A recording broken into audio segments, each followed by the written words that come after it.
Assalamualaikum warahmatullahi wabarakatuh. Shalom, Om Swastiastu, Namo Buddhaya, salam sejahtera bagi kita semua. Perkenalkan, nama saya Dimas Kresna Kunarto, dan saya di sini sebagai moderator yang akan memimpin jalannya rangkaian acara sharing sessions pada kali ini. Sebelumnya, saya mengucapkan terima kasih banyak kepada para participants dan pembicara karena telah bisa meluangkan waktunya pada kesempatan kali ini. Sebelum saya memulai rangkaian sharing sessions pada kali ini, izinkan saya untuk memberitahu bahwasannya dalam rangkaian memperingati Hari PMI PMI nasional yang hadir Hari PMI Nasional yang jatuh pada tanggal 17 September 2021 terdapat 3 sesi yang di mana sharing sessions yang berjudul Donor Darah Saat Pandemi, Aman atau Tidak merupakan rangkaian pertama.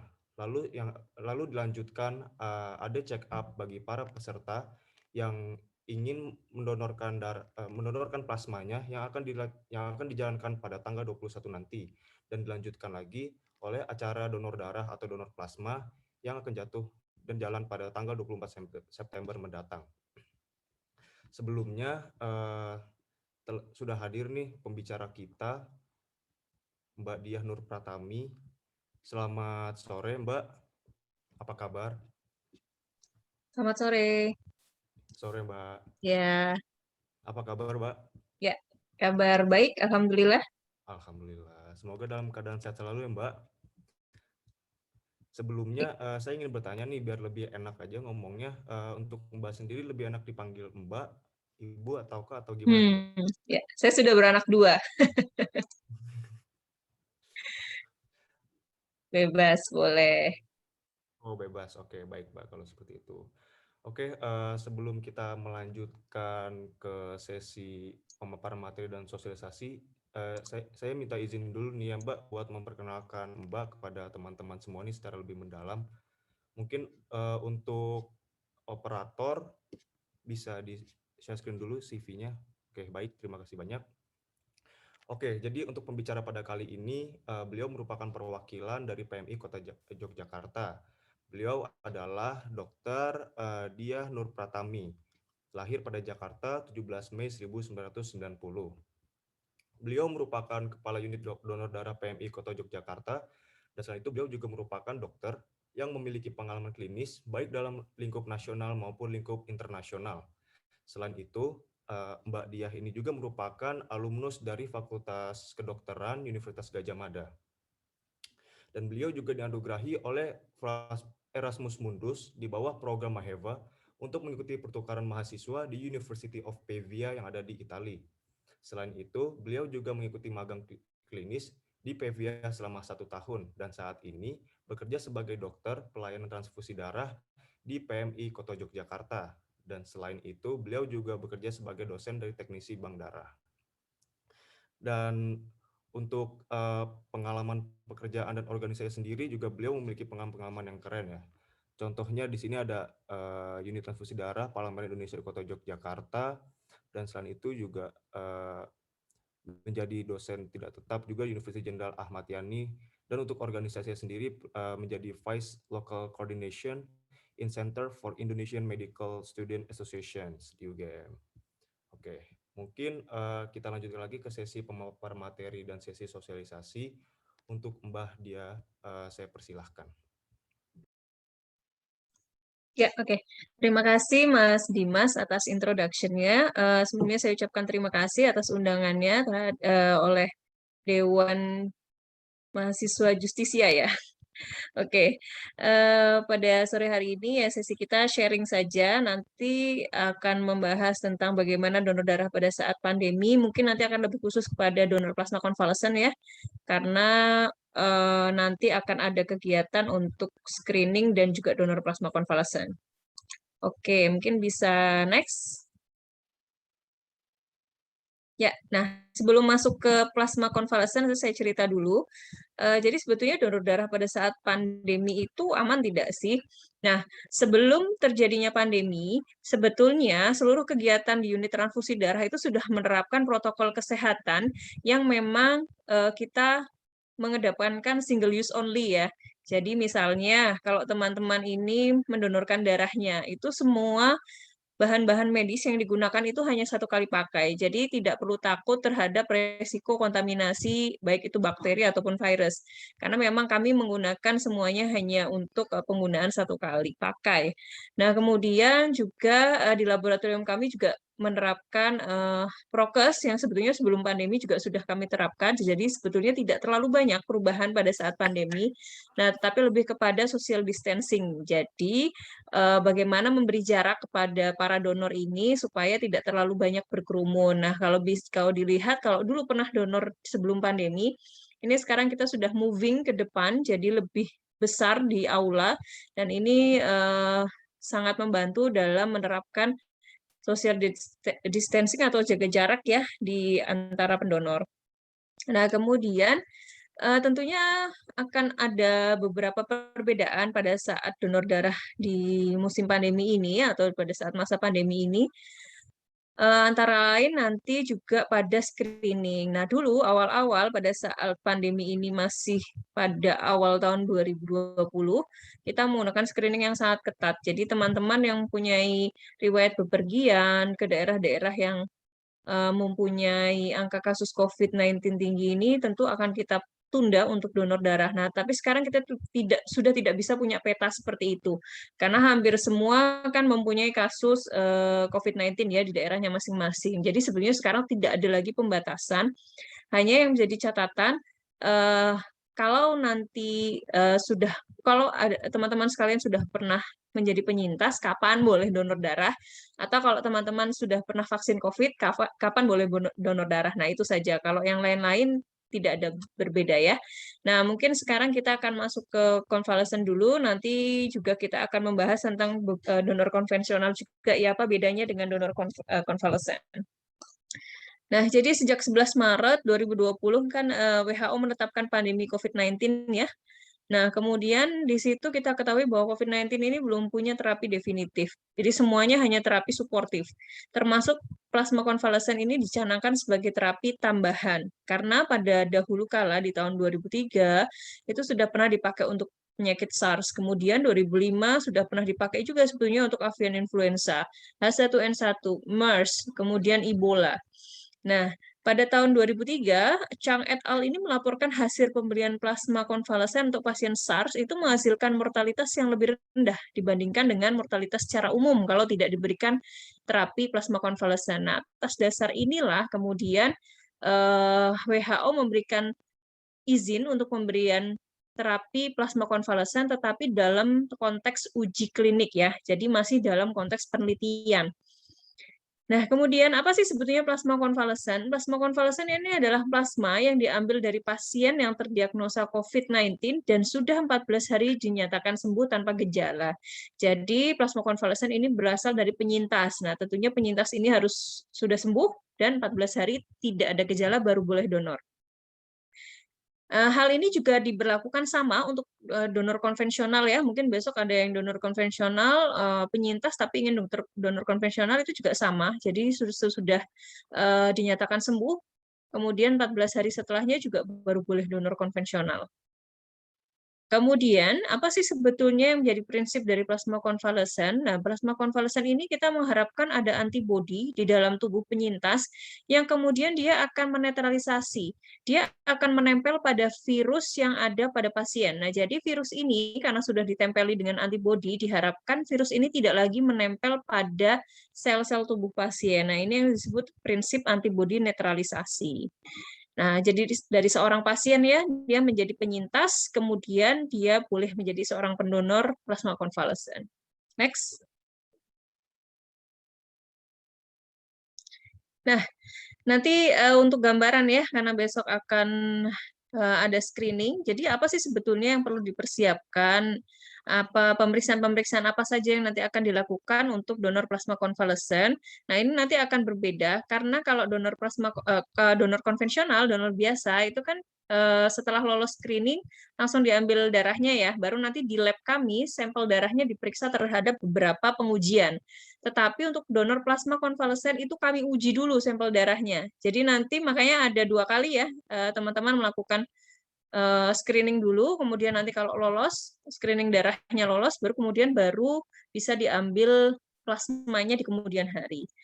Nah, syaratnya apa saja? Pendonor ini harus lulus nanti beberapa kriteria pre-screening. Nanti akan kita bahas satu-satu. Kemudian juga tentunya pendonornya harus punya riwayat terkonfirmasi COVID-19. Jadi jangan lupa besok membawa bukti terdiagnosa COVID-19 ya, baik itu PCR positif atau antigen positif, itu wajib ada.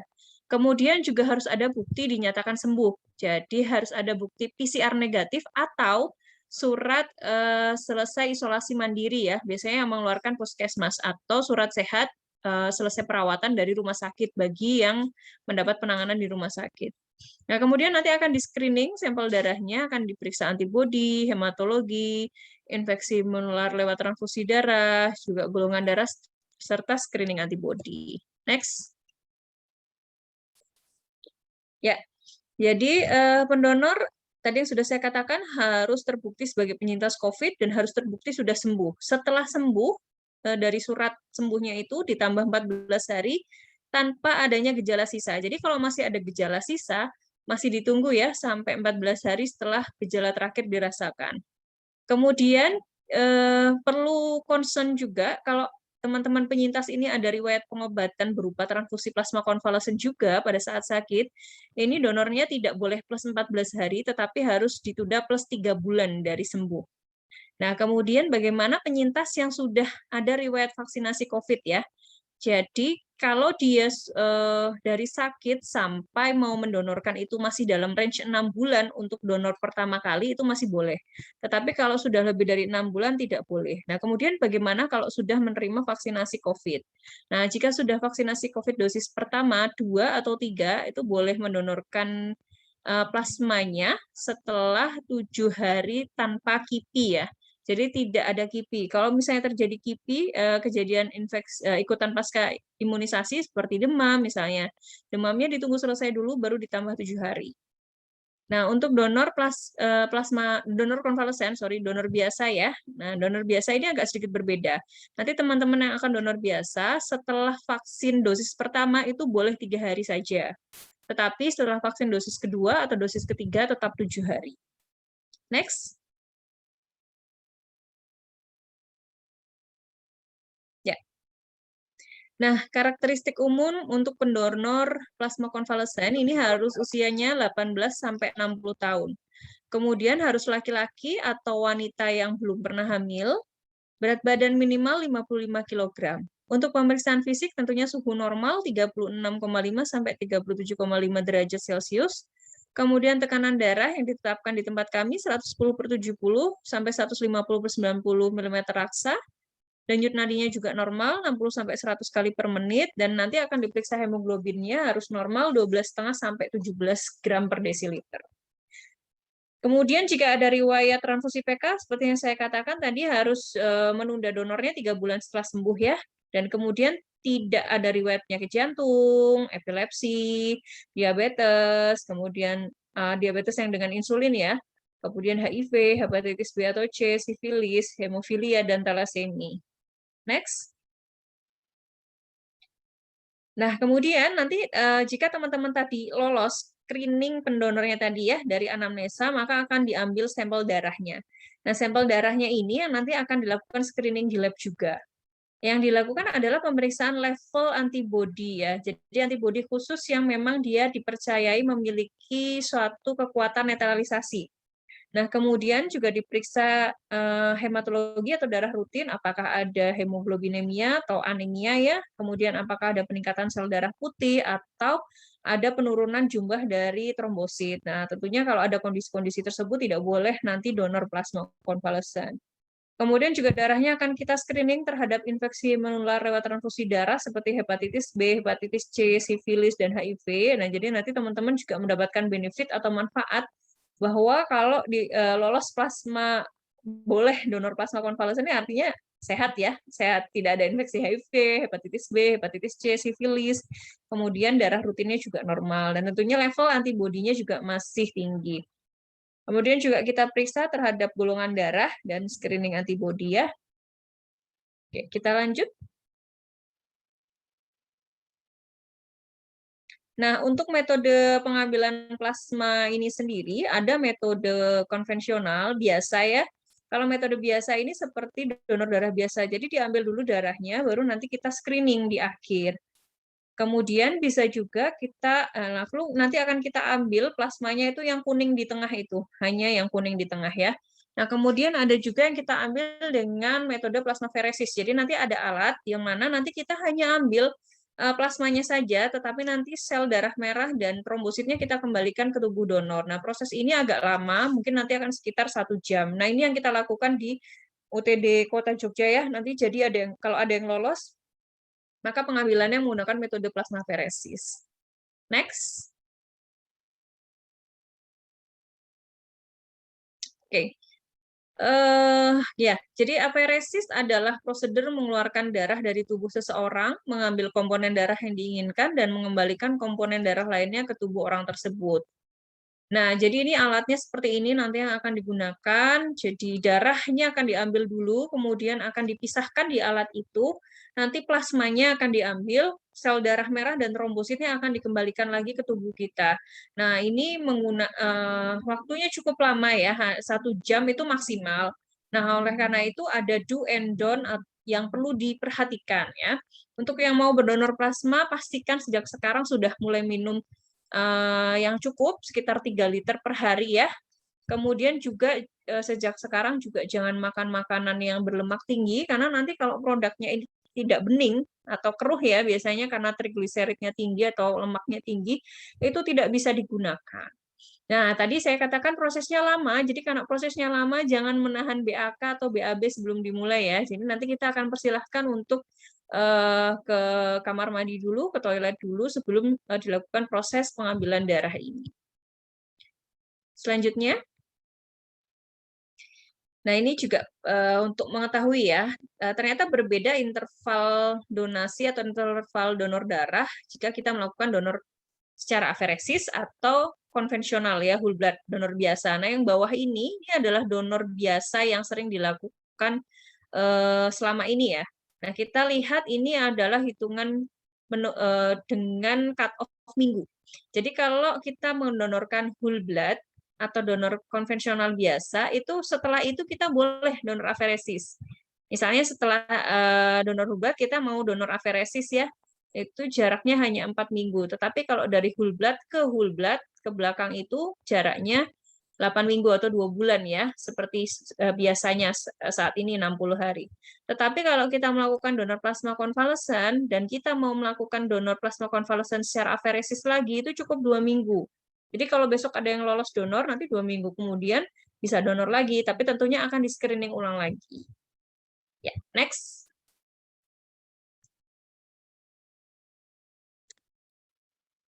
Nah, kemudian sebelum ke efek samping, saya akan mengungkapkan apa dulu keuntungan ya. Jadi keuntungannya apa sih sebenarnya donor plasma konvalesen?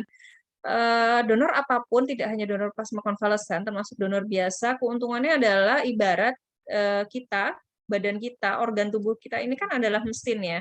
Nah, jadi kalau mesin ini olinya diganti terus, dia akan performanya lebih baik. Nah, olinya ini siapa? Olinya ini adalah darah, karena darah ini kan mensuplai seluruh nutrisi, seluruh kebutuhan metabolisme ke dalam organ-organ tubuh kita, semua organ tubuh kita. Nah, jadi kalau misalnya kita mendonorkan darah, yang tadinya sel darah merah itu baru dimusnahkan dan diproduksi yang baru 120 hari, tetapi dengan donor darah 60 hari sekali, kita akan mendapatkan sel darah merah yang baru terus tuh di 60 hari. Otomatis performa dari organ-organ tubuh kita kan akan lebih baik ya. Semuanya, jantung, paru-paru, ginjal, semuanya akan lebih baik. Nah, kemudian ada tidak sih efek samping dari metode plasmaferesis yang tadi saya jelaskan? Nah, tentunya ada ya. Nah, nanti pada saat aferesis, bedanya dengan donor biasa, nanti akan ada cairan antikoagulan atau antikoagulasi supaya produk darahnya itu kan tidak menggumpal ya. Nah, itu juga akan ikut masuk dengan sel darah merah dan trombosit yang tadinya dikembalikan ke tubuh kita. Nah, tetapi jumlahnya itu sangat amat sedikit. Jadi, efek sampingnya hanya ringan, biasanya bisa mengalami rasa seperti kesemutan di daerah mulut ya atau dagu. Nah, tetapi juga banyak yang tidak merasakan. Jadi yang merasakan ini juga hanya beberapa. Nah, tentunya ada antisipasinya. Nanti kalau misalnya mendonorkan darah dan diberikan minuman seperti redoxon gitu ya, yang tinggi kalsium, nah itu harus dihabiskan karena fungsinya adalah supaya tidak terjadi efek parestesia atau kesemutan tadi ya. Nah, ini tidak perlu ditakutkan karena toh juga tidak banyak yang merasakan. Kemudian hematom ini bisa menjadi resiko yang sama dengan donor konvensional juga. Intinya kalau nanti ada hematom atau kebiruan ya di daerah tusukan itu jangan digunakan untuk angkat berat. Kemudian jangan dikompres air hangat. Jadi kompresnya harus air dingin. Nah, kemudian reaksi vasovagal ini yang tadi saya katakan jangan nahan BAK, BAB, kemudian jangan takut, jangan cemas karena kalau kita takut cemas ini seperti ujian, nanti akan keluar keringat dingin, mual, pucat, nadi cepat, nafas cepat. Nah, ini biasanya terjadi pada donor-donor yang masih belum yakin, masih takut untuk mendonorkan darahnya itu bisa muncul seperti ini ya. Lanjut.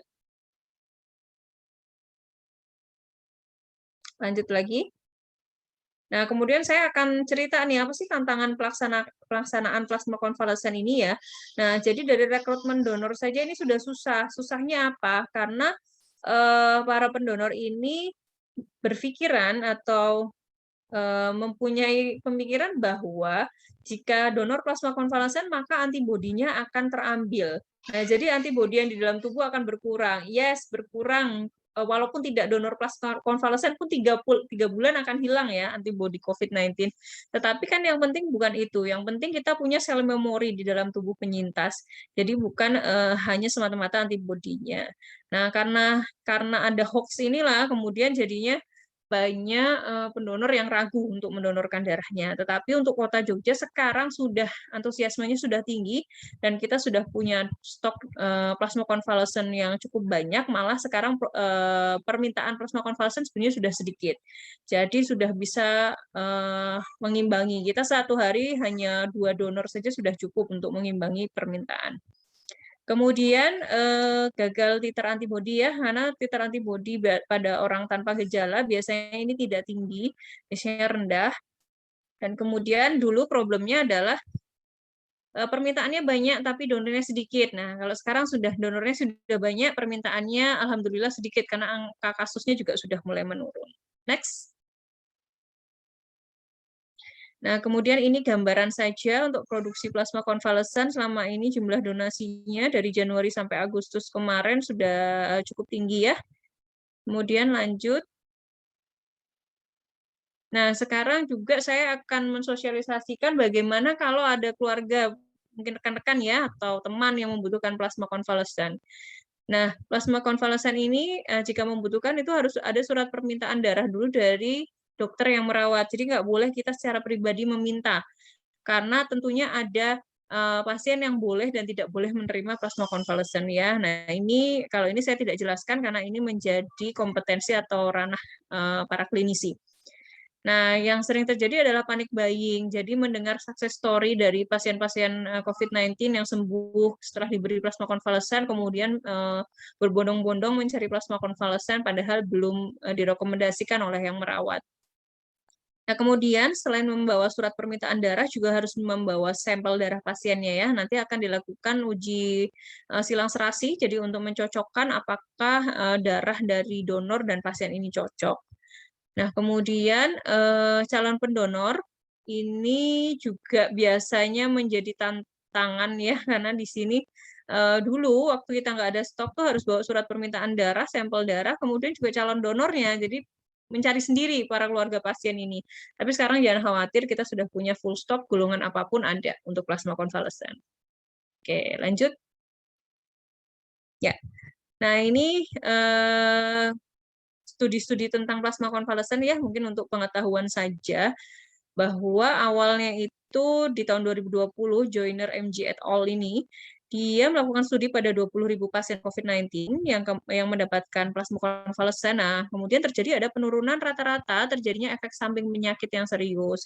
Tentunya kemudian ini mendukung untuk memulai pemberian plasma konvalesen. Nah, pada rezeki MS et al. Ini orang Indonesia ya. Mereka juga melakukan penelitian, tapi hanya pada 5 pasien COVID-19 bergejala sedang dan 5 pasien COVID-19 bergejala berat. Dan kemudian mendapat plasma konvalesen, ternyata yang bergejala sedang itu semuanya memberikan perbaikan gejala klinis ya, menunjukkan perbaikan gejala klinis. Tetapi yang bergejala berat hanya 2. Nah, ini menunjukkan bahwa pada stadiumnya sudah berat, pasien ini sudah tidak lagi melawan virusnya sebetulnya, tetapi sudah terjadi yang sering kita dengar dengan badai sitokin ya, atau sitokin storm. Nah, itu terjadi proses inflamasi yang hebat di dalam tubuh si pasien. Nah, kemudian ini anjurannya, maka dari itu untuk selanjutnya dilakukan modifikasi populasi target dalam studi. Bagaimana kalau pasien-pasien yang gejala ringan dan sedang ini juga diberikan plasma konvalesen, apakah kemudian memberikan dampak terapi yang signifikan atau tidak. Nah, ini masih dalam uji klinis ya. Kita masih menunggu hasilnya. Oke, kemudian next. Nah, ini sudah di akhir presentasi kita. Untuk seleksi calon, apa sih take home message-nya ya? Jadi pertama adalah seleksi calon pendonor plasma konvalesen itu tidak mudah, karena tadi kan banyak sekali kriteria yang harus dipenuhi. Nah, kemudian kita bisa lihat ya, kita bisa lihat bahwa tadi prosesnya banyak sekali, screeningnya banyak sekali. Teman-teman boleh tadi dicatat, kemudian tanya ke lab swasta berapa harganya pemeriksaan tersebut, kemudian berhitung. Nah, ini yang saya harapkan di pertemuan hari ini juga nanti teman-teman ini bisa menjadi agen untuk mengedukasi masyarakat ya.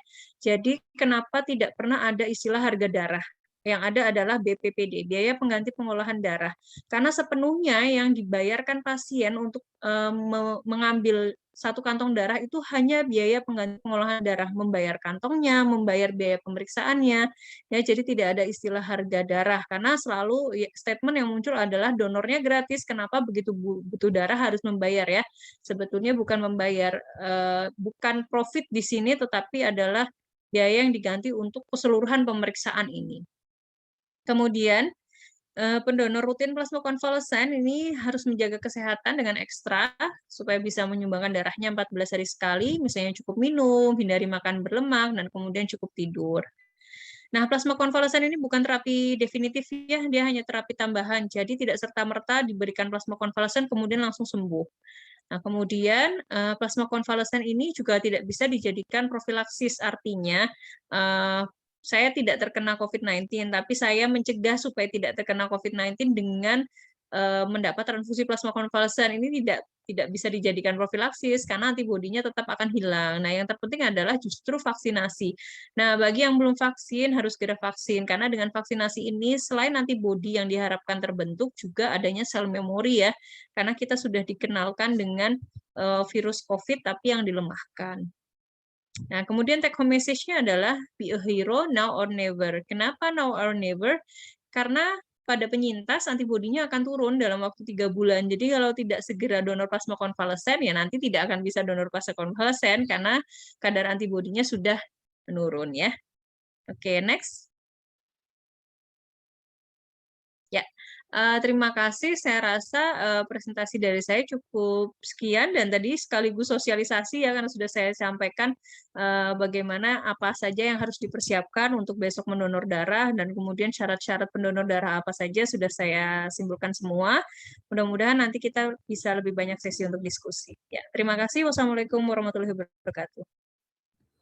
Ya, terima kasih banyak Mbak Diah atas pemaparan materi dan sosialisasinya yang sangat komprehensif dan tentu saja menambah wawasan dan pengetahuan pada kita semua akan urgensi dari donor darah itu sendiri, terutama di tengah masa pandemi seperti ini. Baik, kita lanjut lagi ke sesi selanjutnya, yaitu adalah sesi tanya jawab. Dan sebelumnya saya ingin memberitahu kepada para partisipan semua bahwasanya jika ingin mengajukan pertanyaan bisa menggunakan fitur raise hand dan nanti akan saya beri kesempatan untuk mengutarakan pertanyaannya secara langsung. Atau teman-teman semua juga bisa bertanya melalui fitur kolom chat dengan format izin bertanya _ pertanyaan. Terima kasih.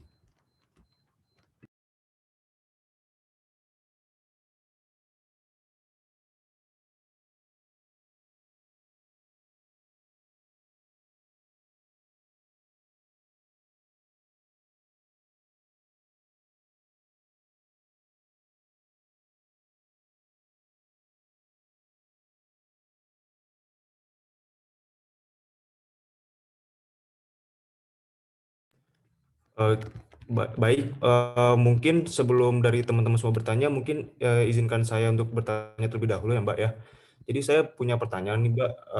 Jadi pertanyaan saya itu adalah melihat situasi pandemi sekarang ini yang membatasi kegiatan-kegiatan masyarakat, itu bagaimana ya cara pihak PMI sendiri untuk mengumpulkan darah dan meyakinkan warga di tengah-tengah keresahan dan ketakutan warga akan virus corona saat ini? Oke, nah terima kasih pertanyaannya. Nah, jadi kan kalau virus corona, kita pahami dulu ya, penularan dari SARS-CoV-2 itu gimana. Nah, penularannya kan adalah by droplet, person to person. Jadi yang harus dihindari adalah kontak person to person ya. Cara menghindari kontaknya adalah satu, social distancing. Nah, social distancing tentunya tidak bisa kita terapkan pada donor darah. Nah, karena tetap harus orang datang untuk mendonorkan darahnya ya. Tetapi yang bisa kita lihat, bisa kita antisipasi adalah penerapan jarak. Jadi besok teman-teman bisa lihat bahwa misalnya jarak tempat duduknya saja sudah berjarak, kemudian kita pakai nomor antrian, jadi tidak menumpuk pada suatu ruangan. Jadi ruangan itu misalnya pada saat proses seleksi, ya hanya ada satu orang, kemudian nanti pada saat penyadapan darah kita punya 6 bed kalau tidak salah ya, 6 atau 7 bed. Nah, nanti orang-orang yang tidak berkepentingan ada di ruangan yang sesuai dengan tahapannya gitu ya. Jadi tidak kita campur. Bagi yang belum terseleksi ya masih di luar, bagi yang sudah bisa terambil di dalam. Kemudian ada juga ruang untuk istirahat itu sendiri lagi.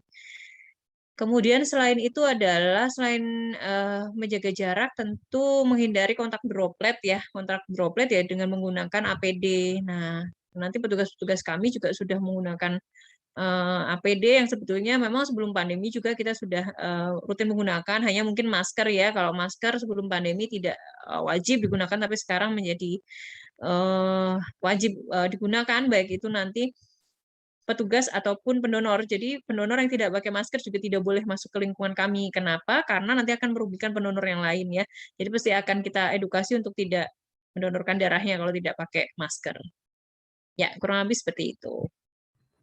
Baik, terima kasih Mbak atas jawabannya.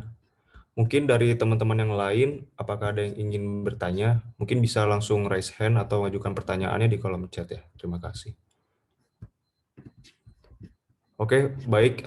Kita sudah mendapatkan pertanyaan nih dari Zafirah Neisa.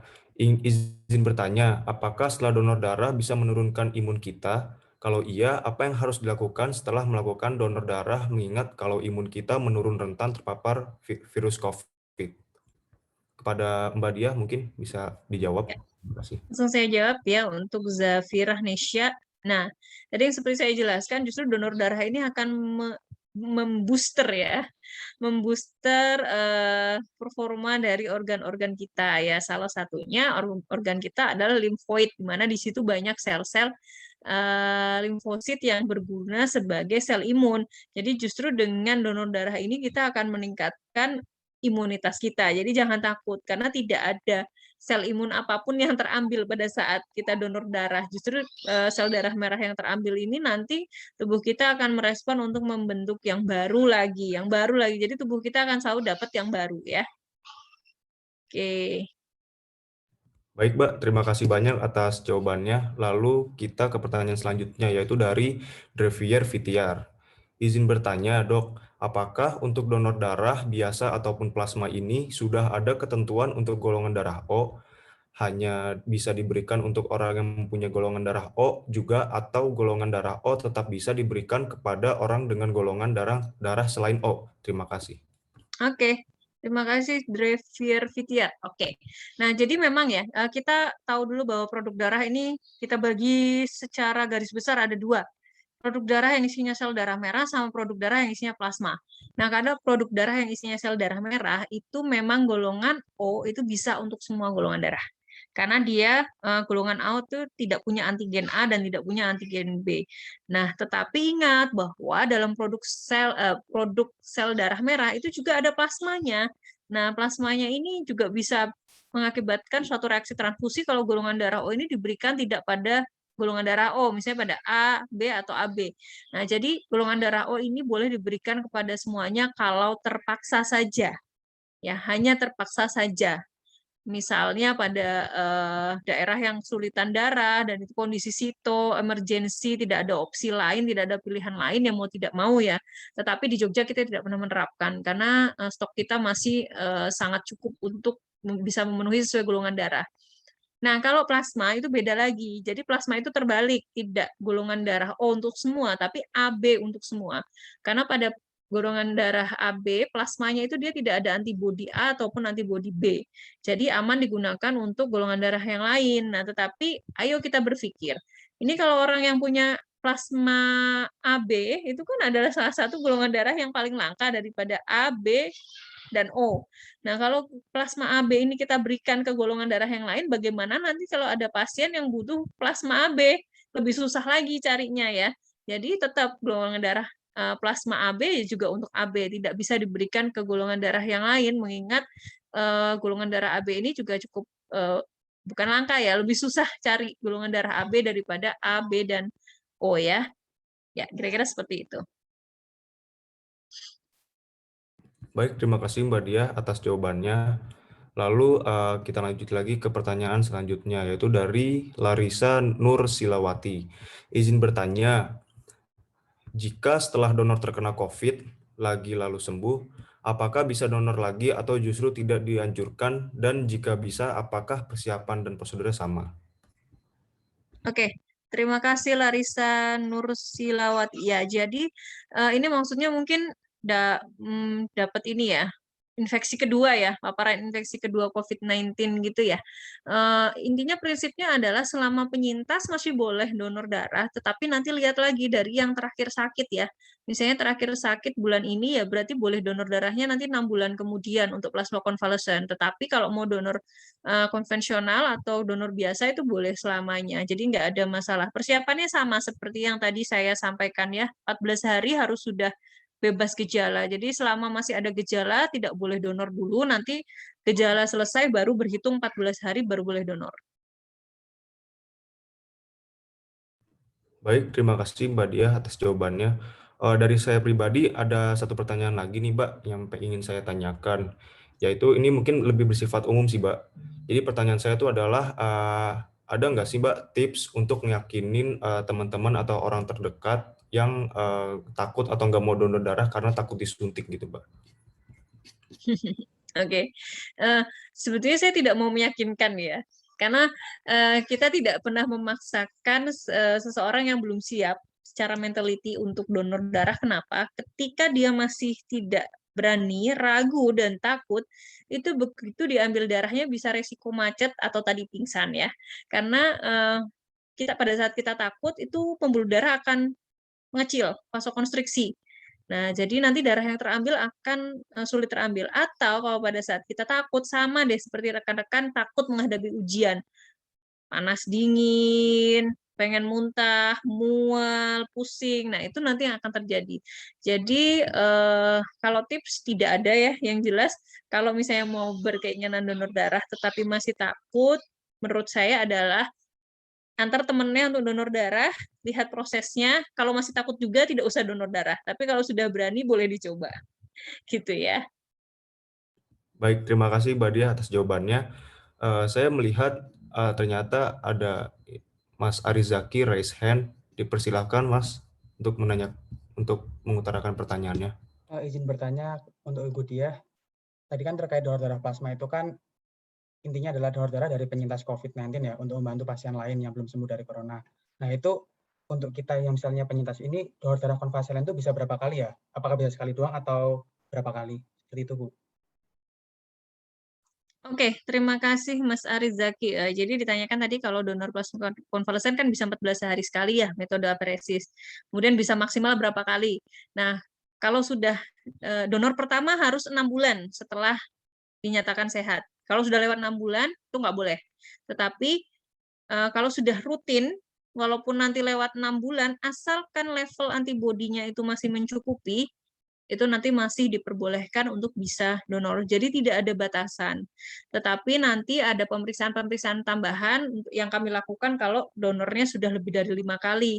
Nanti kita akan cek protein proteinnya, total protein, kemudian kadar kalsium dan albumin apakah masih mencukupi. Karena kalau demi untuk keamanan donor, jadi nanti kita akan periksa. Tapi kalau sudah kita katakan layak donor atau lolos screening, berarti semuanya sudah oke.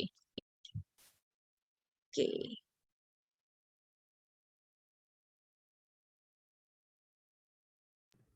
Oke, terima kasih banyak Mbak Diah atas jawabannya.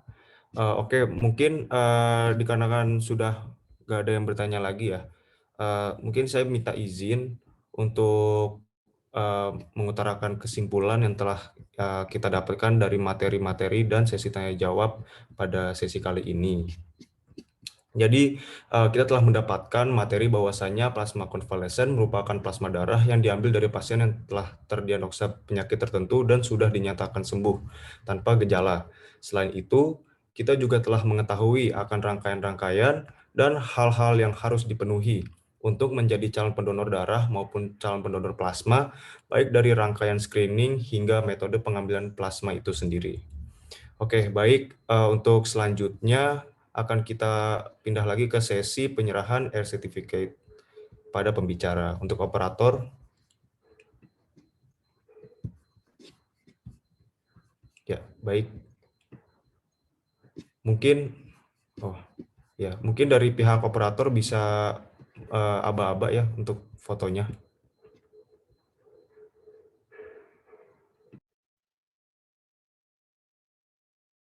Baik, dalam hitungan ketiga saya screenshot. Dalam hitungan ketiga, 1, 2, 3. Baik, terima kasih. Terima kasih.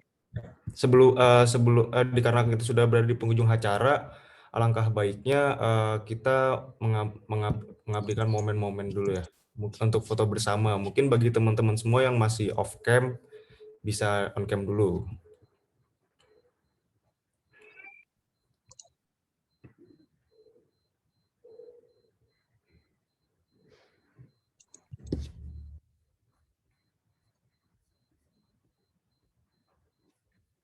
Ayo teman-teman mungkin bisa on cam dulu.